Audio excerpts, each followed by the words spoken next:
India में lockdown introduce हो सकता है बहुत जल्दी। और ये 2020 का कोविड लॉकडाउन तब भी इजी था, ये उससे ज़्यादा वर्स होगा क्योंकि एनर्जी लॉकडाउन है। अब तो मोदी जी ने भी बोल दिया है कि वेस्ट एशिया में जो कॉन्फ्लिक्ट चल रहा है उसका ग्लोबल इकोनॉमी और एनर्जी सप्लाई पर लॉन्ग टर्म इम्पैक्ट होगा और उस सिचुएशन के लिए हमें प्रिपेयर होना होगा। 2020 का जो लॉकडाउन था याद होगा आपको, 2 वीक के लिए बोला गया था और चला कितना, 2 साल तक। देश भर के पेट्रोल पंप पे ऑलरेडी लाइन लग रही है, आपने अपने दोस्तों से सुना ही होगा, गैस सिलेंडर मिल नहीं रहा, 3,000 रुपये मांग रहे हैं ब्लैक में। वॉर शुरू हुए 26 दिन हो चुके हैं, ऑयल $60 पर बैरल था, $120 हो चुका है। याद रखना, सब कुछ ऑयल पे डिपेंडेंट है, ऑयल महंगा सब कुछ महंगा, क्योंकि सब कुछ ट्रांसपोर्ट पे डिपेंडेंट होता है, इंटरनेशनली नहीं, डोमेस्टिक भी, क्योंकि ट्रक में भी ऑयल और पेट्रोल लगेगा। पेट्रोल तो महंगा होगा ही, आपके खाने पीने की सारी चीज़ें महंगी होंगी या तो अवेलेबल ही नहीं होंगी। अभी जो सिचुएशन चल रही है, अगर वो सिचुएशन रुक भी जाए ना, तब भी गैस रिफाइनरीज को डैमेज हो चुके हैं, उसे नॉर्मल होने के लिए कुछ महीने या कुछ साल भी लग सकते हैं। ऑफिशियली ये कुछ दिन में अनाउंस हो सकता है, लेकिन यूएसए में इसके ऑलरेडी हिंट आने लगे हैं कि गाइडलाइंस किस तरीके से फॉलो करनी पड़ेगी।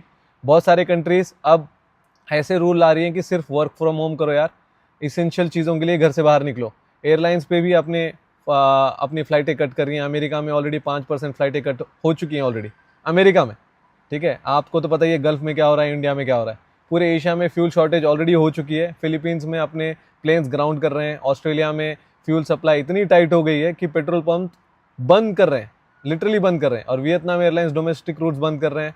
तो पूरा एशिया और इवन वेस्ट सब कुछ तबाह हो चुका है because of oil shortage. South Korea की गवर्नमेंट बोल रही है कि भाई एनर्जी बचाओ और इसको अवेयर करने के लिए कैंपेन चलाना शुरू करो, टीवीज पे एड्स रन करो।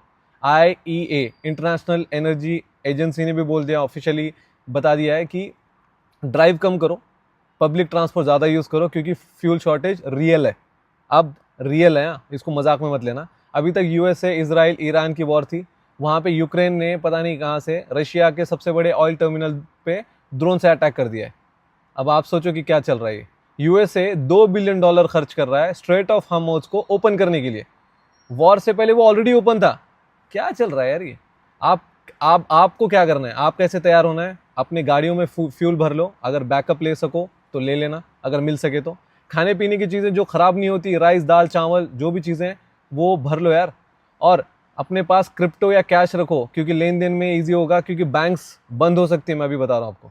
और आपके घर में कोई भी बुजुर्ग वगैरह हो, दवाइयाँ वगैरह होगी तो भर लेना, वेट मत करना कि यार मैं बाद में ले लूँगा। तैयार रहो। जय हिंद।